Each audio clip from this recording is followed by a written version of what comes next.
Well, it's the middle of August, and here in Wales today it's due to be 32 to 33 degrees. Thankfully, without the really high humidity and hay fever that I've had for the past 2 months. So overall, it just feels like the centre of France, and it's actually quite nice today. But it's not the best weather for wildlife photography, because ideally you don't want to be stood in direct sunshine, and neither do the animals. So they're going to be hiding out in the undergrowth, which is overgrown at this time of year. And the biggest problem is that when the sun is very bright, well, the shade is very shady, and so you're going to be at very high ISOs, and it's just generally quite frustrating. So what about videography instead?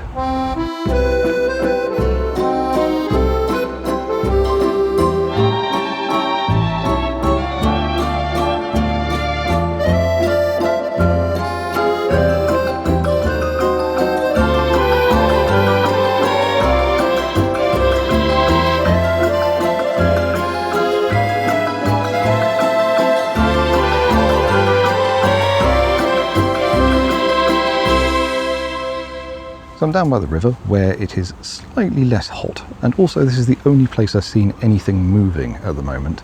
And I've got a slightly bodged wildlife videography setup, and I'll cover this in a minute, but it may come as a shock to you.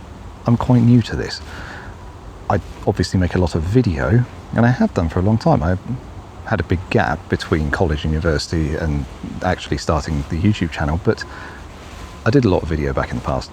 And it's never been something I've been massively enthusiastic about. It's a lot of effort. So why start looking at something like wildlife videography? Well, if you've already got the gear, so if you've got a modern mirrorless camera that is good at video, and you've got the glass, and you have some sort of a tripod, why not give it a go on the days when you can't take photos? So this is the setup that I'm going to be using today, and this is a work in progress. So obviously I have the Z9 and the 180 to 600, which isn't ideal because it doesn't have a proper manual focus ring. This is a function ring, and this is something I find quite irritating with Nikon at the moment, but I've mentioned that a few times. And the rest of the setup is what's more the work in progress. So the inspiration for this video was NEEWER, who sent me this monitor because they wanted me to test it out, and this is really good. I'll cover this properly in a minute. But it's kind of an important aspect of videography. You will see most videographers using either a monitor or an EVF, much bigger than the ones on the cameras. And I never really got this until recently, but once you start using a bigger monitor for manually focusing in particular, it does make sense, especially if you're using a tripod. The EVF on the camera is going to be awkward. You're usually in a different position. You're using the camera lower down as compared to your body, and so the monitor is then quite small as well. This is nice. Now I've got it on a tilter arm that's connected to the NEEWER tripod head, which they also sent me, and this was because I said I was interested in doing a video about videography, but I actually don't have a video tripod head, a fluid head, so they sent over this one, which I think is the GM006, something like that. Seems decent, but the bodged part of this setup is the tripod on which I've got it. It's a very good tripod, but it's not very suited to this task. It's a Falcam tree root 61-inch tripod. Really nice travel tripod, but you really need some way of leveling off the tripod head for this sort of thing, and ideally you don't want a center column either. So that is still liable to change, and I'd like to rig up some more features on this. I'm finding the HDMI cable to be kind of in the way for focusing at the moment, because I've got to get my hand in here. And while you can definitely use autofocus for video to get some of the sort of smoother shots that you're used to seeing on nature documentaries, etc., you need to do a lot of manual focusing. So that's the setup as it is. It's kind of balanced. It does require me to talk down a little bit. The Z9 is a very awkwardly weighted camera, but so far it seems to be working. So let's try and get a few clips. So there's a bunch of damselflies here landing on bits of the river and bits of the foliage, so I want to try and get a little bit of footage of them, but they might be quite small for this lens. It's not got amazing magnification at close distances, but it's worth a go, and there's not really much else around at the moment.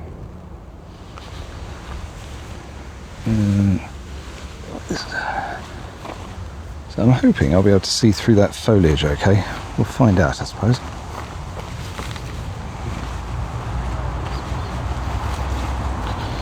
Now try not to fall in the water.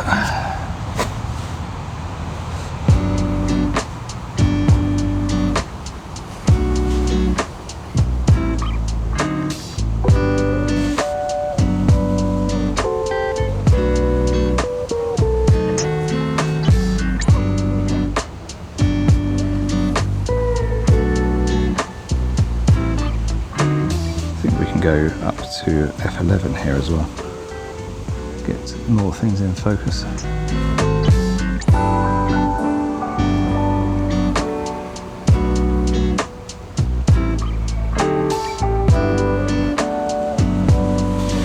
I've just swapped over to shooting in 8K, so it won't be as slow, but this will allow me to crop in.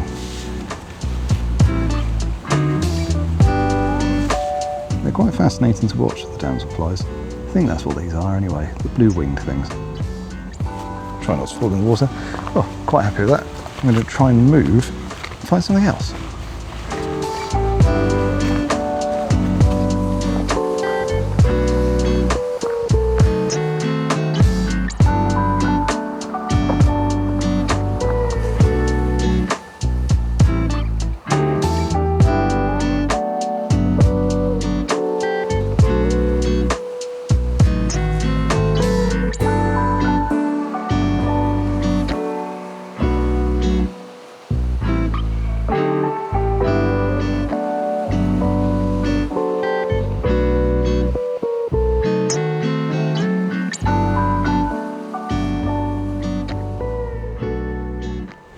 As you can see, I've retreated inside a hide, and I'm currently just getting some shots of some tits that are coming down.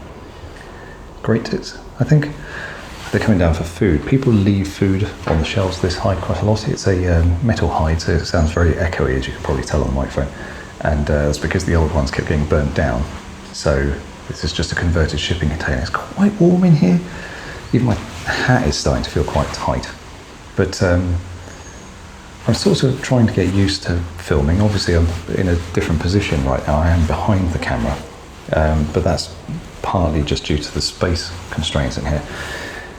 And something I have found really useful is to keep the Z9 in continuous AF, but then override it with the manual focus ring, because once you override it, it will stay overridden. And if you do need autofocus, well, you can start half pressing and get your autofocus back. That's quite convenient. However, I haven't set the autofocus up correctly on this yet for birds and things like that. I had it set for video originally, for like filming myself. I do need to play with the settings a bit, because I did have it autofocusing on a juvenile magpie a few minutes ago that came into the hide, and it seemed to lose focus and then never find it again. So I think that's a me problem, not the camera, and I'm just going to keep tweaking it as I'm playing around today. So, brief gear update. So far, monitor working well, tripod head working well. This tilter arm not working well. I just don't understand how you're supposed to stop it from doing that. I'm pretty certain it's supposed to lock off tighter than that, and it doesn't do it. So that might be going back. That's not very good. It's actually no better than the Amazon Basics one that I had previously. So when it comes to external monitors, I really like this one. I used to have an external recorder. I had an Atomos Ninja V, and I will never buy another Atomos product because I had non-stop trouble with that. It was just fundamentally badly designed.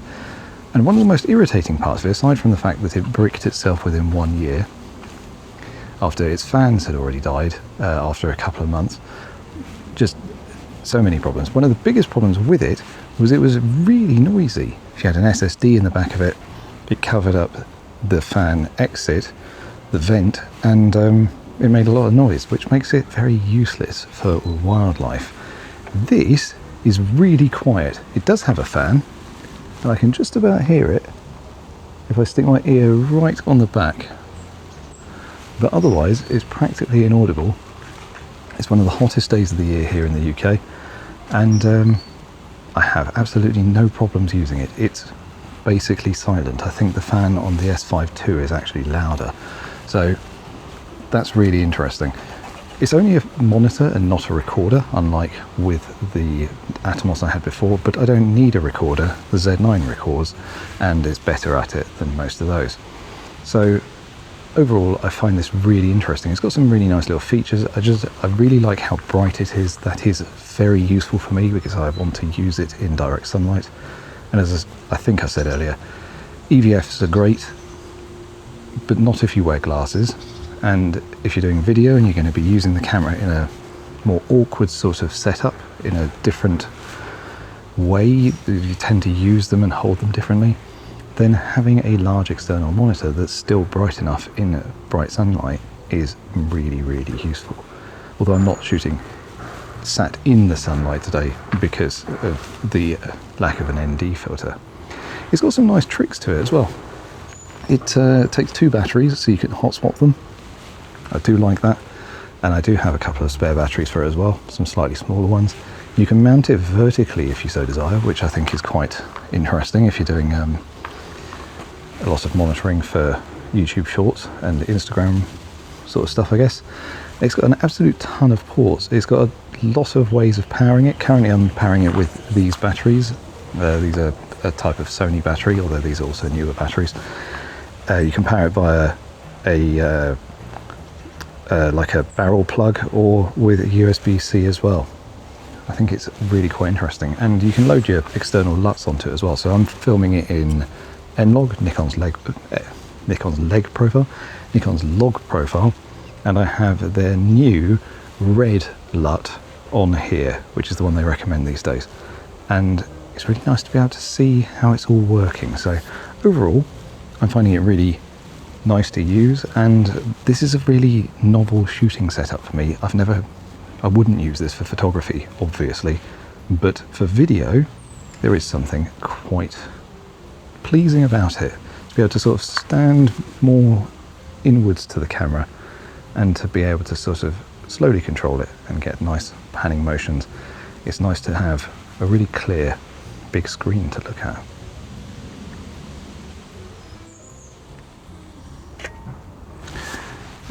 That might explain it. I had it in AFC, not AFF.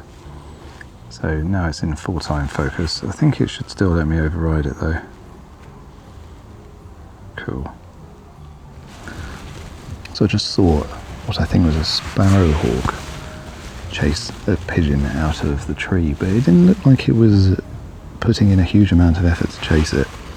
However, it does mean that the other pigeons around here are keeping a low profile at the moment. So there's just a big pigeon sat on a log in the bushes here, and I'm trying not to move too much to scare him off, because obviously they feel a little bit safer by me than they do with a sparrowhawk around. And I've just got just about a view through these bits of foliage. I'm just going to try and get a nice close-up of him. Let's see if I can get him in focus. Where is he? About there.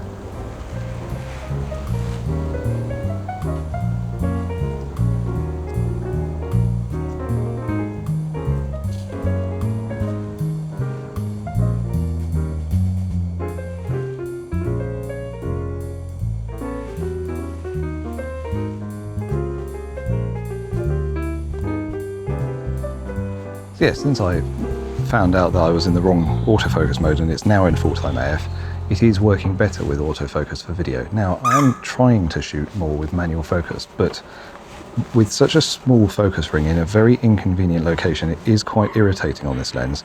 I do think I'll fit a follow focus to it. I also think I want to move the monitor mount around to the other side so I can get the cables out of the way as well, and so I can just have the follow focus there, and I think that will work better. But the Z9's autofocus for video for wildlife is actually quite good, and well, especially now that I know how to configure it, or I have started to configure it, to make sense, and it seems to be performing quite reliably, and I think I've gotten some quite nice tracking shots of the various ducks swimming around. Although even with a large monitor like this, it's still quite hard to tell how the autofocus is actually performing, as in whether it's pulsing or anything like that, until you get it home and stick it on a giant monitor. If you're wondering what all the background noise is, there's a hospital being constructed nearby.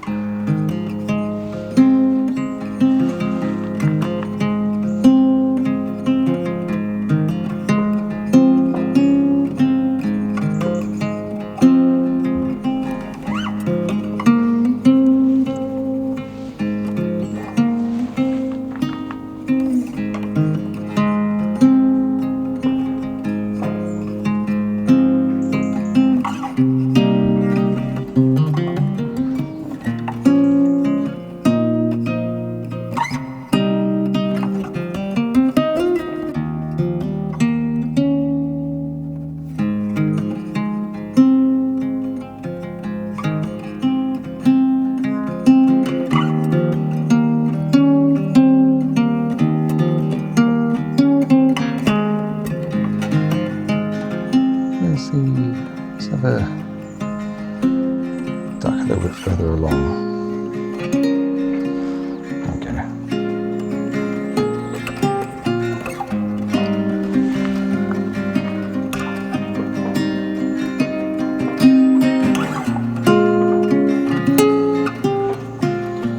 One of the things I really like on the newer monitor is being able to punch in zoom on it by multiple times. It's very convenient for double checking your focus, because you can still see your framing on this screen, but zoom in to check your focus on that screen. I like that.